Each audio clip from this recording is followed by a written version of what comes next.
Republican presidential hopefuls hit New Hampshire, while some Democrats wonder what happens if Hillary Clinton does not run. This is Special Report.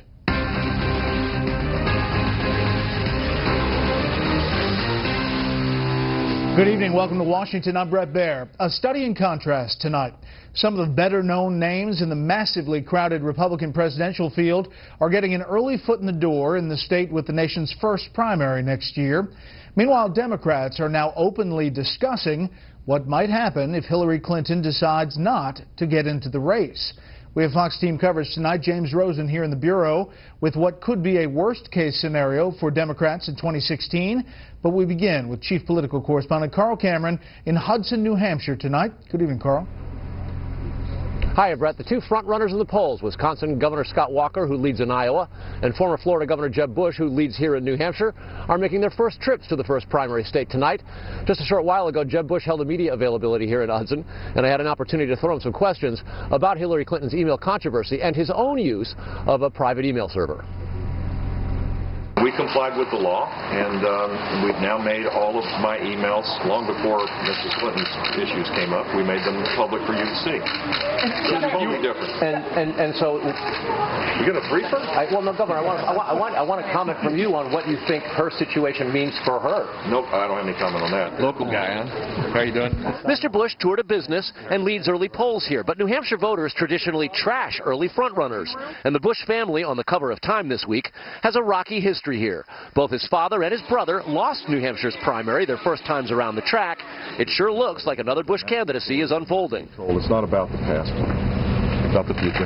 The stakes are sky high for Bush, but dynasties are not popular in the live free or die state. One of Wisconsin Governor Scott Walker's first stops was New Hampshire's influential Union Leader newspaper, which has a storied history of bashing Bushes and backing their more conservative rivals. Walker's playing to win with plenty of references to Bush's fundraising advantage. We think we're still the underdog overall when you look at the kind of money that some of our likely primary opponents are going to have, but we're going to make a case directly to the people. After the meeting, Walker tweeted about it. Only a few hours later, Bush tweeted that he too had just visited the paper. But Walker, who shot to the top of the Iowa polls after his first visit there in January, has had growing pains and early rough spots. He signed right-to-work legislation into law that he once said he wasn't interested in. He now favors ethanol, gasoline additives that he had dismissed, and on immigration admits abandoning what critics call amnesty. He explained changing his mind this way. And they want a leader who's strong, but who on occasion is willing to change if it's the right decision for the country. Jeb Bush has changed his position on a number of things over the years, but all the candidates won't be alone, neither of them. Ted Cruz, the Texas senator, and former Governor Rick Perry of Texas are also campaigning in New Hampshire today. And like Walker, they're looking for the sort of come-from-behind strategy, the hope being that Jeb Bush will remain the front-runner in New Hampshire and get punished for it by voters who get tired of seeing the same face over and over again. They want lots of choices, and they usually don't make up their minds here until the very last weekend, Brett. Carl Cameron in the snowy New Hampshire tonight. Carl, thanks. The State Department's unclassified email system is offline tonight. We're told a cyber attack of sophisticated activity has prompted the shutdown in order to install specific upgrades and strengthen security. Also today, the State Department said it began automatically archiving official email traffic just last month. That means Hillary Clinton's claims that her emails to .gov addresses as Secretary of State were preserved apparently are inaccurate. The vast majority of my work emails went to government employees at their government addresses, which meant they were captured and preserved immediately on the system at the State Department. You had said that you would check, yesterday you said a couple of times that you're now automatically archiving the emails of certain principals. And when did that start? February of this year. And now, the Society of Professional Journalists is supporting the Associated Press's lawsuit to force the release of Hillary Clinton's emails. The Clinton drama could leave Democrats scrambling for viable options less than a year away from primary season. Chief Washington correspondent James Rosen looks at how they arrived at this point.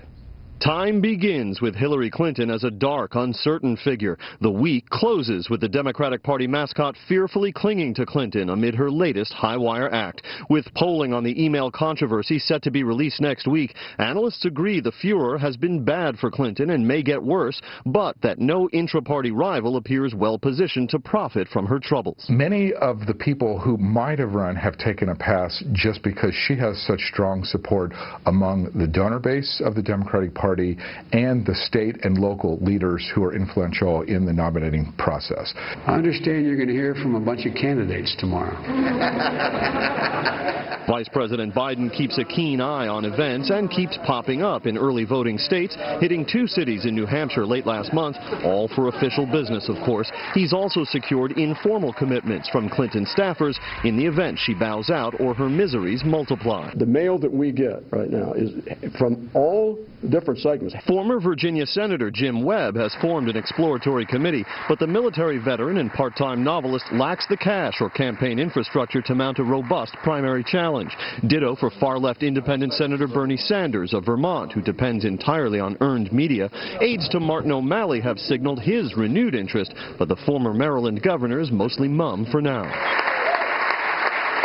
That leaves Massachusetts Senator Elizabeth Warren, a populist darling who refuses to run but does little to discourage draft movements. Today, Ready for Warren blasted out an email to the grassroots lamenting the transparency issues and media attention generated by the email controversy and saying without a competitive Democratic primary, the next 16 months could very well look a lot like the past 2 weeks. That's going to be the script for Hillary Clinton going forward. And the good news is that Democrats are circling the wagons because, of course, she is going to be their nominee. One key constituency that has supported Clinton in the current controversy has been the Obama White House. And it is there, if anonymous quotes in leading newspapers and Politico are any measure, that old malady, Brett, Clinton fatigue, may be growing most acute. Charles Krauthammer wrote about it today. James, thanks. We will have much more shortly on former Senator Jim Webb as our Presidential Contenders series continues. Now the latest on the political fight over Iran's nuclear ambitions. The Republican chairman of the Senate Foreign Relations Committee is warning President Obama not to try and end run around Congress by getting the United Nations to implement a nuclear deal with Iran. This comes as the UN Security Council considers action of its own. National Security Correspondent Jennifer Griffin is at the Pentagon tonight. Responding to a report that UN Security Council members had quietly begun talks to roll back sanctions against Iran should a final deal on its nuclear program be agreed to this summer, the State Department spokeswoman pushed back. Obviously, the timing or process of any sanctions and when they would be rolled back is not yet determined. That's part of what is being discussed in the negotiations. After 47 Republican senators complained the U.S. Congress was being bypassed and penned a letter to Iran's leaders suggesting a future president could roll back the deal, the White House National Security spokeswoman weighed in, quote, "First, it is wrong that Congress will not have a vote. Indeed, Congress will have to vote to lift sanctions at some point during the duration of the deal." She added the UN Security Council would likely endorse a nuclear deal with Iran, not pass a separate resolution. This as Republican Senator Ron Johnson of Wisconsin said he had second thoughts about one aspect of the letter he signed. Quote, "I suppose the only regret is who it's addressed to." The president scoffed at the 47 Republican senators in an interview with Vice News. I'm embarrassed for them to address a letter to the Ayatollah, who they claim is our mortal enemy. And their basic argument to them is, don't deal with our president because you can't trust him to follow through on an agreement. It's close to unprecedented. His Secretary of State told Congress earlier this week that, in fact, this is not a treaty. We don't even have diplomatic relations with Iran right now.